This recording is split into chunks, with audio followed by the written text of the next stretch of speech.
وحده والصلاة والسلام على من لا نبي بعده أما بعد فقد قال الله تبارك وتعالى في القرآن العظيم أعوذ بالله من الشيطان الرجيم بسم الله الرحمن الرحيم إذا جاء نصر الله والفتح ورأيت الناس يدخلون في دين الله أفواجا فسبح بحمد ربك واستغفر انه كان توابا صدق اللہ العظیم۔ قرآن کریم کی ایک ایک آیت رہتی دنیا تک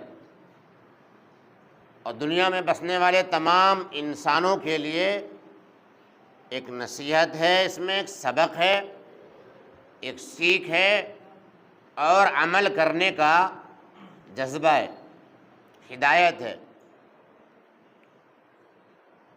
ہم اور آپ اپنی زندگی کو لے کر اس قدر بے پرواہ ہوتے ہیں کہ ہمیں زندگی کے کسی موڑ پر یہ بات یاد نہیں آتی کہ ہم دنیا میں کیوں آئے۔ ہمیں یہ سوچنے کے لیے فرصت نہیں، نہ ہمارا مزاج ایسا ہے، نہ ہماری طبیعت ایسی ہے، نہ ہمارے پاس فرصت ہے کہ ہم کبھی بیٹھ کر کے یہ سوچیں کہ آخر دنیا میں ہم آئے کیوں، دنیا بنانے والے نے ہمیں دنیا میں بھیجا کیوں، آخر ہماری کیا خاص بات ہے کہ اللہ رب کریم نے یہ زمین بنائی، زمین کو بسنے کے قابل بنایا، سروں کے اوپر ایک سائبان آسمان کی شکل میں پیدا کیا اور ہماری زندگی گزارنے کے لیے تمام ضرورت کی چیزیں، روشنی کے لیے سورج بنائے، چاند بنائے، سیارے اور ستاروں سے جگمگایا آسمان کو، اور اس دھرتی اور اس زمین پر رہنے کے لیے قسم قسم کے غلے، اناج، میوجات، پھل فروٹس، تازی ہوا اور پانی، تمام چیزوں کا انتظام اللہ رب کریم نے آخر کیوں کیا؟ ہم اس بات کو سوچنے کے لیے کبھی تیار نہیں ہوتے کہ اکیلے ہم انسانوں کے لیے اللہ رب کریم نے دنیا کی تمام چھوٹی سے چھوٹی اور بڑی سے بڑی مخلوقات کو صرف اور صرف ہم انسانوں کی خدمت کے لیے لگا رکھا ہے۔ ہوائیں چلتی ہیں تو ہمارے لیے، زمین سے پانی نکلتا ہے تو ہمارے لیے، اور پھر آپ اگر ایک ایک چیز پر غور کرو گے تو اللہ رب کریم کی شان اور اس کی قدرت آپ کے دل کے اندر بیٹھے گی۔ جینے کے لیے، سانس لینے کے لیے ہوا ضروری۔ اللہ تعالیٰ نے ہوا اتنی تیز نہیں بنائی کہ کسی کو نقصان پہنچے، ہوا ہمیں دکھتی بھی نہیں اور ہم سانس لے رہے ہوتے ہیں۔ اگر ہوا نہ ہو، آکسیجن نہ ہو تو ہم سانس نہیں لے سکتے۔ کیا بات! 3/3 سے زیادہ پانی اللہ نے دنیا میں بنایا، سمندر کا پانی اتنا کھارا ہوتا ہے آپ پی نہیں سکتے، پھر اسی پانی کو اللہ رب کریم بھاپوں کے ذریعے، بادلوں کے ذریعے، ہواؤں کے ذریعے اور برسات کے ذریعے پینے کے قابل اس قدر میٹھا بناتا ہے کہ ہم مزے لے لے کر پیتے ہیں اور ہمیں احساس نہیں ہوتا۔ ہوائیں چل رہی ہیں، بھاپ بن رہے ہیں، بادل چل رہے ہیں، یہ سب کس کے لیے ہو رہا ہے؟ ایک سال بارش تو چھوڑو، اگر بارش میں مہینے 2 مہینے بھی اگر تقدیم و تاخیر ہو جائے انسان بلبلا اٹھتا ہے۔ کتنا بڑا نظام ہے! زمین ایسی بنائی، ایسی ملائم کہ جب چاہو جہاں چاہو کھود لو، جتنی چاہو وہ گہرائی کے نیچے چلے جاؤ، جو چاہو وہ اتار دو، جو چاہو پیدا کر لو۔ اللہ رب کریم نے زمین کو اس قابل بنا دی۔ اتنا بھی ملائم نہیں بنایا کہ انسان اس کے اندر دھنس جائے یا کوئی چیز کھڑی کرے تو وہ رکے ہی نہیں، اور اتنا سخت بھی نہیں بنایا کہ اگر انسان اسے پھاڑنا چاہے، کاٹنا چاہے، کھودنا چاہے تو کھودے ہی نہیں۔ کیا بات! یہ سب کیا آٹومیٹک ہوا ہے؟ نہیں، یہ سب اللہ رب کریم نے ہم انسانوں کی ضرورت کے لحاظ سے بنایا۔ اور ہمارا حال یہ ہے کہ ہم نے ذرا عقل سنبھالی نہیں، ہماری صحت تھوڑی اچھی ہوئی نہیں، جوانی چڑھی نہیں، دنیا کیا ہے جی؟ دنیا بھاگ رہے ہیں، دادا دنیا کی طرف بھاگ رہے ہیں، ابا دنیا کی طرف، اور جب دادے کا پوتا اور بابا کا بیٹا وہ بھی دنیا کی طرف۔ جسے دیکھیے دنیا، رات کو جب ہم بستر پر سوتے ہیں دنیا کا حساب، دنیا کی ٹینشن، دنیا کی فکریں، آنکھ کھلی دنیا، اگر بیچ میں بھی آنکھ کھل جائے دنیا، کیا ہو گیا ہمیں؟ انبیاء اس زمین پر اللہ رب کریم نے 1,24,000 انبیاء رسول کو بھیجا. 1,24,44,000 صحابہ کرام تو عرفات کے میدان میں اللہ کے نبی صلی اللہ علیہ وسلم کے ساتھ حجۃ الوداع کے موقع پر تھے. اولیاء، علماء، مشائخ، بزرگان دین، تمام اللہ والے لوگ دنیا میں ہمیشہ رہے، آج بھی موجود ہیں. لیکن ہمیں کیا ہو گیا کہ ہمیں آخرت کی یاد نہیں آتی، ہمیں آخرت کی تیاری کے لیے فرصت نہیں، موقع نہیں، مہلت نہیں. ہم یہ چاہتے ہیں کہ پوری زندگی لگ کے دنیا کے لیے کمائیں، اور جب ہم مر جائیں تو ہمارے آل اولاد ہمیں جنت میں پہنچا دیں، ہمارے لیے بخشش کی دعا کرے، ہمارے لیے اصال ثواب کا کام کرے، مغفرت کا کام کرے. لیکن اللہ تعالیٰ نے جو ہم پر جو چیزیں لگائی ہیں وہ ہم نہیں کر رہے. صاف اعلان کر رکھا اللہ رب کریم نے کہ وما خلقت الجن والانس الا لیعبدون، کہ انسانوں کو، جناتوں کو صرف عبادت کے لیے ہم نے پیدا کیا.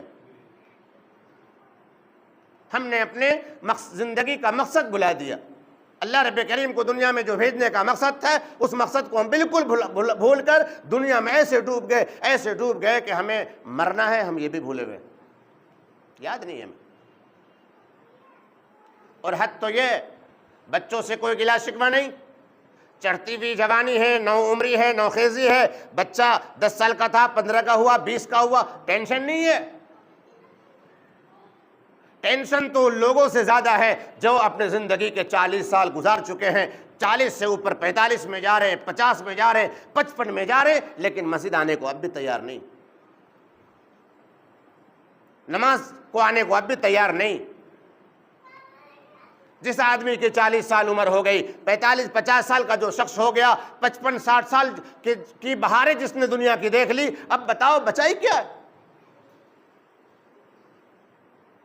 بھائی جوان ہے، ایک 20 سال کا بچہ ہے، اس کے سامنے تو چلو امیدیں ہیں، امیدوں کی ایک دنیا ہے کہ ابھی تو میں 20 سال کا ہی ہوا، پل کی خبر نہیں. لیکن چلو مان لو جوان آدمی ہے، 20 سال کا ہے، وہ یہ سوچ رہا ہے کہ ابھی میں کوئی 60 سال کا تھوڑی نہ ہو گیا ہوں. تو سمجھ میں آتی ہے بات، اسے ہے سوچنے کا اختیار اور حق. لیکن جس کی عمر 55 سال 60 سال کی ہو گئی، کیا انہیں بھی یہ سوچنے کا حق ہے کہ ابھی تیری عمر ہی کیا ہوگی؟ مزے کی بات تو یہ ہے کہ 55-60 سال والے ہمارے بزرگوں کو اگر تم یوں کہہ دو کہ بھائی آپ کی عمر تو 60 سال کی لگتی نہیں، آپ تو ماشاءاللہ بالکل 40 سال کے لگتے ہیں، اگر وہ بڑا رئیس دار اور زمیندار ہو تو آپ کو پورا علاقہ زمین کا 100 بیگھے عطا کر دے، اتنا خوش ہوتا ہے اس بات سے. ہاں، کسی 60 سال والے سے یوں کہہ دو کہ آپ تو ماشاءاللہ 40 سال کے لگتے ہیں، کس نے کہا 60 سال کے ہیں آپ؟ اوہ، پوری جاگیر دے دے گا آپ کو اگر وہ اس کے بس کی بات ہو. کیا خوش فہمی ہے بھائی. میرے نبی، آپ کے نبی، تمام کائنات کے نبی جناب محمد رسول اللہ صلی اللہ تعالی علیہ وآلہ وسلم کا آخری وقت ہے، آخری سفر ہے. اللہ کے نبی صلی اللہ تعالی علیہ وسلم شدید بیمار ہیں، 12 یا 13 دن آپ بیمار رہے. 12-13 دنوں میں آپ صلی اللہ تعالی علیہ وسلم کی کیفیت تھی کہ آپ صلی اللہ تعالی علیہ وسلم غش کھا کر بے ہوش ہو جاتے. جب ہوش میں آتے آپ پوچھتے، صحابہ سے معلوم کرتے کہ کیا صحابہ نے نماز پڑھ لی ہے. آپ صلی اللہ تعالیٰ علیہ وسلم کو بتایا جاتا کہ یا رسول اللہ، آپ کے انتظار میں صحابہ بیٹھے ہیں. آپ صلی اللہ تعالیٰ علیہ وسلم غسل خانے میں تشریف لے گئے. آپ نے غسل کیا اور نماز کا ارادہ کر کے مسجد جانے کے لیے تیار ہوئے. پھر آپ پر بے ہوشی کا غلبہ ہوا، آپ پھر بے ہوش ہو گئے.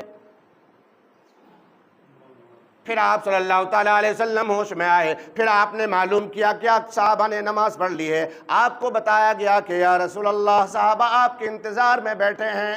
آپ صلی اللہ تعالیٰ علیہ وسلم نے حضرت ابو بکر صدیق کو حکم دیا کہ ابو بکر لوگوں کو نماز پڑھائیں.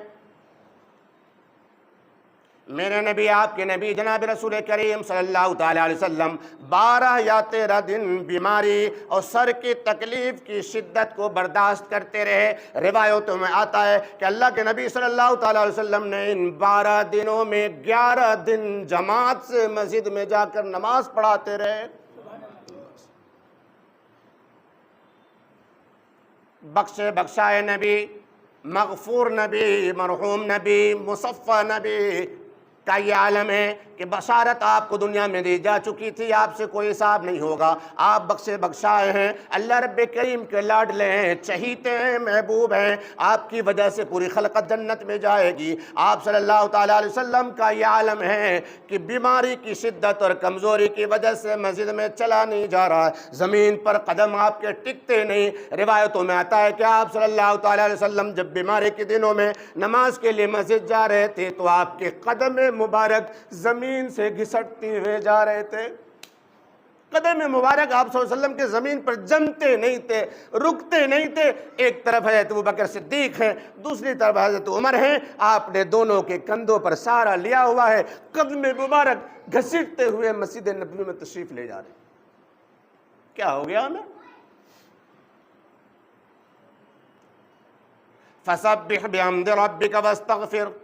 اللہ کے نبی صلی اللہ تعالیٰ علیہ وسلم تو ویسے بھی بہت عبادت گزار تھے، تقوی شعار تھے، اللہ کی بندگی میں، اللہ کی عبادت میں دن و رات آپ کے گزرا کرتے تھے۔ جب آخری وقت آیا، یہ سورت نازل ہوئی، اللہ رب کریم نے آپ کو حکم دیا فَسَبِّحْ بِحَمْدِ رَبِّكَ وَاسْتَغْفِرْ، کہ اے میرے محبوب آپ میری حمد و ثنا کے ذریعے میری تعریف کیجئے، میری تسبیح بیان کیجئے اور کثرت سے استغفار کیجئے۔ وَاسْتَغْفِرْهُ إِنَّهُ كَانَ تَوَّابًا، کہ اے میرے محبوب جب آپ کثرت سے میری تعریف کریں گے، میری بزرگی کو بولیں گے، میری حمد و ثنا بیان کریں گے اور استغفار کی کثرت رکھیں گے تو آپ اپنے رب کو استغفار توبہ قبول کرنے والا پائیں گے۔ میرے نبی جنہوں نے پوری زندگی عبادت میں گزاری، راتیں عبادت میں گزر رہی ہے، دن بھی عبادت میں گزر رہے ہیں، آخری وقت ہے کہ عبادت اور بڑھ گئی۔ آپ صلی اللہ تعالیٰ علیہ وسلم کا آخری رمضان ہے، ہر سال آپ صلی اللہ تعالیٰ علیہ وسلم 10 دن کا ایک اعتکاف کیا کرتے تھے۔ جو رمضان آپ صلی اللہ تعالیٰ علیہ وسلم کی زندگی کا آخری رمضان تھا، آپ صلی اللہ تعالیٰ علیہ وسلم نے اس رمضان میں 2 اعتکاف فرمائے۔